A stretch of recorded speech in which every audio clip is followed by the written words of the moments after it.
అబద్ధం చెప్పలేనే నా అద్దం అంటే నువ్వే మరి ఈ నిజం దాచలేనే ఆ అద్దం ముందు నిలబడి అబద్ధం చెప్పలేనే నా అద్దం అంటే నువ్వే మరి ఈ నిజం దాచలేనే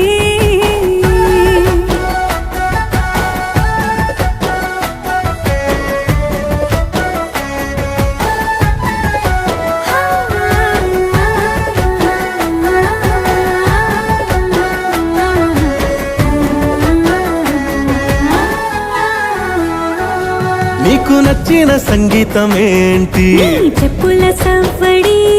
నువ్వు మెచ్చిన నగలు ఏంటి? వంపున ముద్దు తడి. నీకిష్టమైన చోటు ఏంటి? అది చల్లని నీ ఒడి. నువ్వు కోరుకున్న దుస్తులేంటి?